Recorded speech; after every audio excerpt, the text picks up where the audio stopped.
Thank you for your continued attention to what's occurring in our skies. Nothing short of all-out weather warfare at this point. We can speculate about the agendas and objectives being carried out, but the fact that these storms are absolutely being manipulated and steered is inarguable. The denial of this fact is absolutely ludicrous at this point. We know the U.S. military and others around the globe, but U.S. military has been engaged in these operations since 1947, Project Cirrus. How far have they come since that point? So the cyclones are being kept weakened over water with manipulation of atmospheric pressure zones, and once they're near enough to the land-based network of frequency transmitters, the NEXRAD network, they are steered, and that steering is incredibly inarguable if we look at the animation of the frequency transmissions and their interaction with the storm, in this case Hurricane Helene. We recorded that, and that video, if we can roll that now, the interaction is absolutely inarguable. Result of natural processes and climate patterns, or was it manipulated?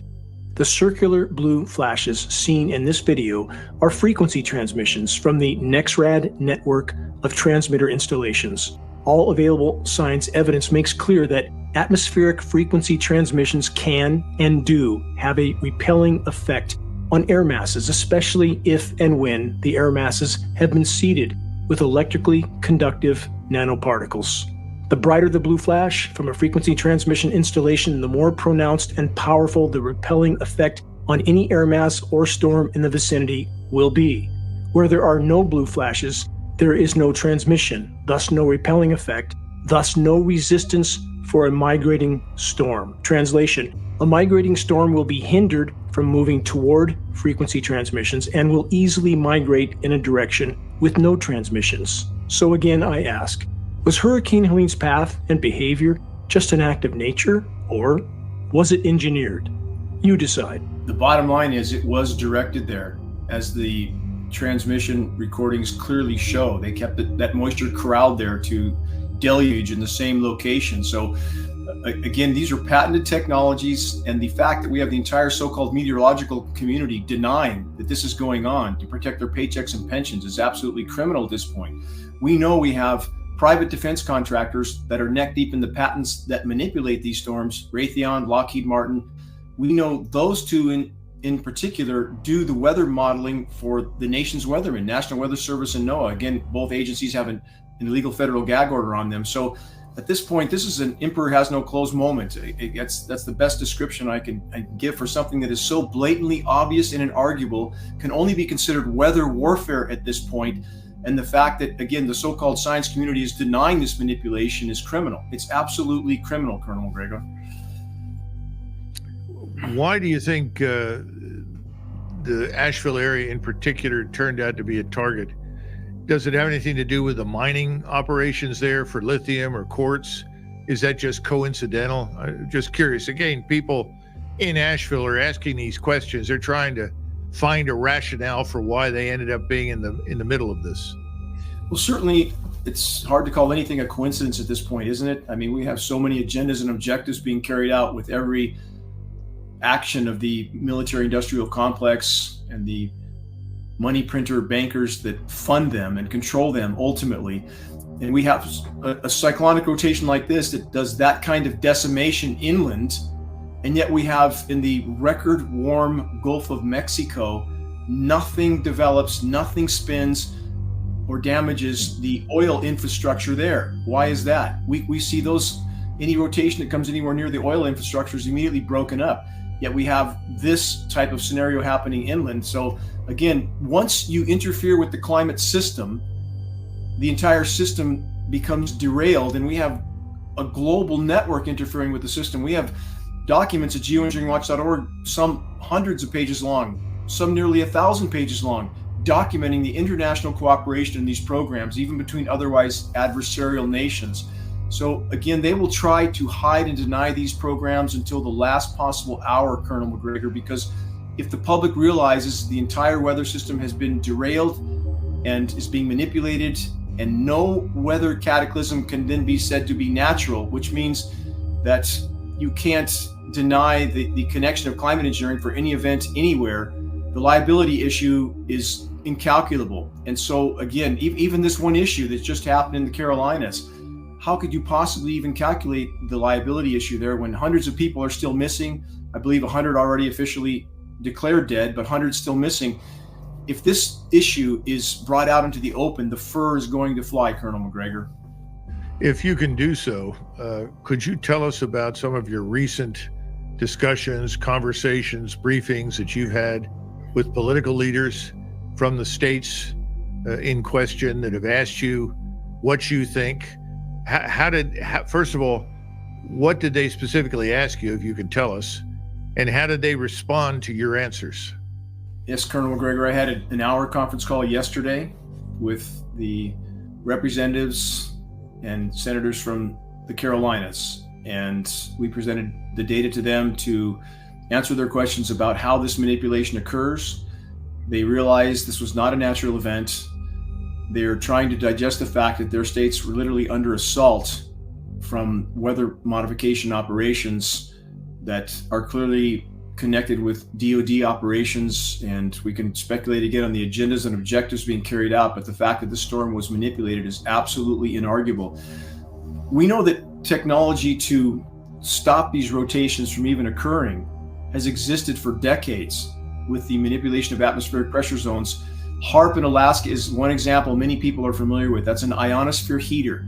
That's a weapon of mass destruction, period. It can cause an electrical chain reaction in the ionosphere, which heats it to extraordinarily high temperatures, which causes the atmosphere to bulge up and down. The downward push creates a high pressure dome that can steer the jet stream. And the same type of manipulation can create low pressure zones. When they have this type of power over the climate system, they can make or break these storms anytime they want. And again, what we see now is storms kept weaker as they're over the ocean because they're harder to steer until they reach the land-based network of transmitters. And then we have, Colonel McGregor, rapid intensification. You've heard that term probably a lot lately because that's how they manipulate these storms. And again, we have Acapulco last October being the extreme example of rapid intensification. An insignificant low pressure system developed into the strongest Cat 5 hurricane to ever hit that part of the world in less than 24 hours, laid waste to Acapulco. And by the way, Hurricane John, which just hit Acapulco again as Hurricane Helene was wreaking havoc in the Carolinas. Not many people know that. So Acapulco just got dealt another blow. So again, how many agendas and objectives are being carried out when we know they can manipulate these storms, when we know they can make or break them anytime they want? And again, I bring up the oil infrastructure in the Gulf of Mexico that seems to magically miss any sort of damaging storm again and again and again, while the storms wreak havoc inland and on shorelines. It's not a coincidence. They have that much sway over the storms. Well, when you highlighted these anomalies to the audience of political leaders, representatives and so forth, how did they react? Did they react with a degree of serious skepticism, or did they take you seriously? They're in shock.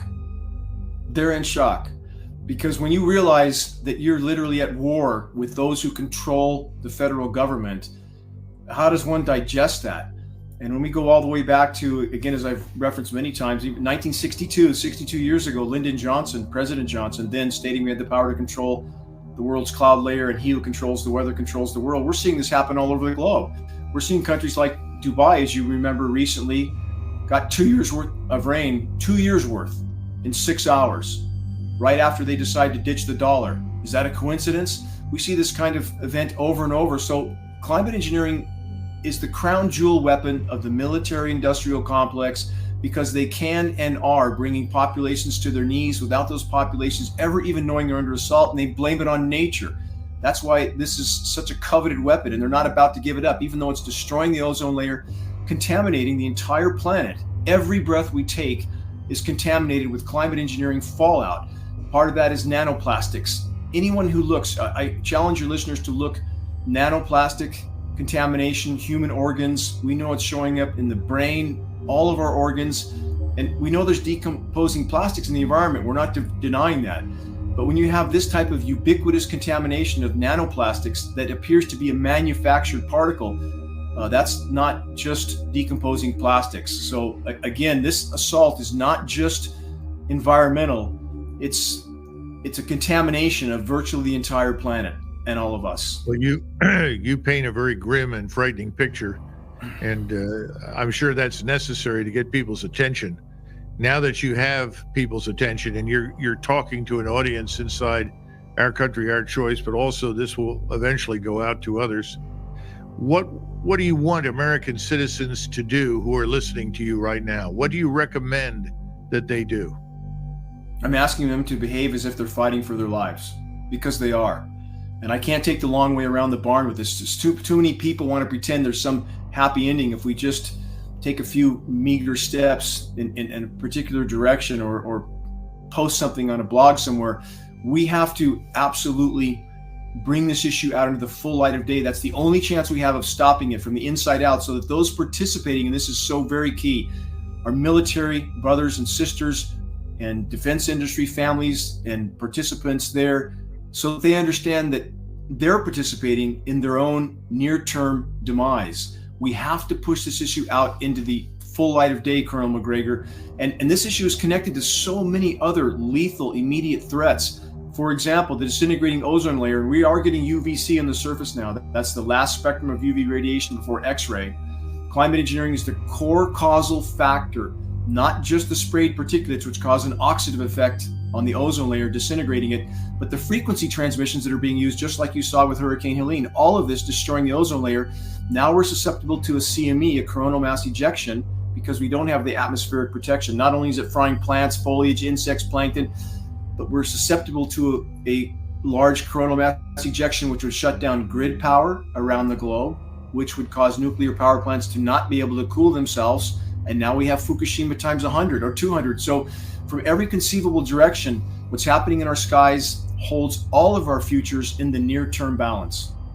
Well, soldiers, sailors, airmen, and Marines know from experience, it's one thing to ask questions and urge action, but it's another to put yourself at severe risk. And unfortunately for them, those of us in uniform right now, they're going to look at this and they're going to say, well, it makes sense to me, but what kind of response am I going to elicit from the chain of command? And historically, the chain of command usually answers, shut up, get back to work. There's not a problem. If there is, we'll let you know. So what about the rest of us, those of us who are not in the active military? What do you want them to do? Can they write congressmen, contact congressmen, senators? How do you want them to go forward with this? Yes, to start spot fires of awareness. And we have tried to provide those tools at geoengineeringwatch.org. Our groundbreaking documentary, The Dimming, which includes 2 U.S. Air Force generals testifying that these programs are real and ongoing, former Canadian Minister of Defense, former U.S. presidential cabinet members, former government scientists. That film is the best one-stop tool to introduce this issue, and that link can be emailed to all of the above, all that you just mentioned, elected officials, environmental groups, farm groups, ag organizations. The list is endless to start a spot fire of awareness. And in spite of draconian social media censorship, our film, The Dimming, is now over 25 million views. People are waking up to this. And again, our printed materials help as well. We pass those on, by the way, for less than our cost of producing and shipping. Our only goal, my only goal, is to see this nightmare in our skies exposed fully once and for all and brought to a halt, so that the planet can respond on its own to the damage done and not continue to sink with this toxic straitjacket of climate engineering. How many blue skies do you see, Colonel McGregor? Do you see any where you're at? Because we don't see any true blue skies here. At best, it's silvery white. Well, I see some blue skies occasionally, but admittedly, lately we haven't had much. But that I attribute to the rain. Look, this strikes me as an issue that should spread like wildfire on this new platform, social media platform that we have been urging our members to join, called Republic, because Republic is designed under no circumstances to be censored or canceled. In other words, it is a true free speech platform. And if you pay to be on it, then you're free to explore, to speak, to write, to display whatever you think is important for your community. And this is the kind of thing that really needs to reach people at the lowest level in every community, because that's where the change has to come from. Those are the people that can hold people accountable. that are either appointed or elected to office. So I hope people will do that, and we'll make that information available to them after this video. And I hope that we get all of the material that you've been discussing on that platform. It's very important. Dane, thank you so much for being with us today. Continue to have God's blessing in the work that you're doing and be successful in the future. Thank you. Thank you, Colonel McGregor. And I stress to your listeners, your viewers, that there is no place to hide from what's taking place in our skies. Every breath we take, every bite of food, every drink of water, all of it is absorbing the contamination from what they're doing in our skies, and it's affecting the planet's ability to grow crops, forests, fisheries. They're all collapsing. Many causal factors. We've been bad stewards of the planet, but there's nothing that compares with what they're doing intentionally in our skies. So thank you and your staff and your platform for helping us to sound the alarm. With climate engineering, we have, for example, a KC-135 military tanker can distribute 100 tons of toxic material into the skies to seed cloud moisture in a single payload. So they're two very different animals, and the local publicized weather modification operations are simply used as a smokescreen to mask the unimaginably larger climate intervention operations. So, and again, we have, going back decades, congressional documents at geoengineeringwatch.org. One is 800 pages long, outlining the scope and scale of these operations, even going back to the 70s and before, and the intergovernmental cooperation, even between governments with otherwise adversarial relations, is stated as such in this document. Document calls for blanket legal immunity for anyone and everyone involved with these programs. So again, we have film footage of these aircraft at altitude, nozzles visible, turning on and off. This is not condensation we see in our skies. All military tankers and all commercial aircraft are outfitted with a high bypass turbofan jet engine, jet-powered fan. 90% of the air that moves through that engine is not combusted. So we should see, except under rare circumstances, we should see nothing behind these aircraft. And we're just asking people to investigate the data, connect the dots. This is absolutely ongoing. If we look at what the Washington Post published all the way back in 1977, the U.S. military had conducted no less than 239 open-air biological tests on innocent, unknowing U.S. civilians. That's what we know about going back that far. If we look at the nuclear bomb detonations in Nevada, we have peer-reviewed study now to prove that those detonations eventually caused no less than 500,000 downstream deaths from the fallout for U.S. civilians. That's peer-reviewed study. So again, for those that can't imagine that the people who actually control our government, which I would argue is not any elected official, it's those who control the flow of money, this is business as usual. And why wouldn't they do this? Why wouldn't they use weather as a covert weapon of control? If we look all the way back, Clayton, to film footage of Lyndon Johnson in 1962, former U.S. President Lyndon Johnson, 1962, on film, on the record, ranting like a lunatic, stating we had the power to control the world's cloud layer then, 62 years ago, and quote, "He who controls the weather controls the world." So again, this is not speculation. And we have other governments like China openly announcing their massive weather modification operations. And yet if you bring the subject up here in the US, suddenly you're marginalized. That needs to change. In regards to Milton, there's no question it's being manipulated. And there's a global network of frequency transmitters that have a repelling effect on the air mass that is heavily seeded with electrically conductive elements. And if you saw the track of Milton, it got hung up a bit on the Yucatan Peninsula. There's a massive transmitter in Cancun, and we recorded the transmissions from that, trying to bump that storm back onto track. And again, once it gets near enough to landfall in the US, where the NexRad network then becomes the controlling element, we've recorded this again and again and again. Even with hurricanes like Harvey, for example, Clayton, you might remember 7 days in advance, they seemed to know where it was going to go and that it was going to sit there for days. How could they possibly know that unless that's the plan? And we recorded Harvey. We recorded the actual transmissions with Harvey, Ian, Maria, Michael, all these hurricanes and their interaction with the transmitters. This is patented technology. So again, it's not like we're speculating.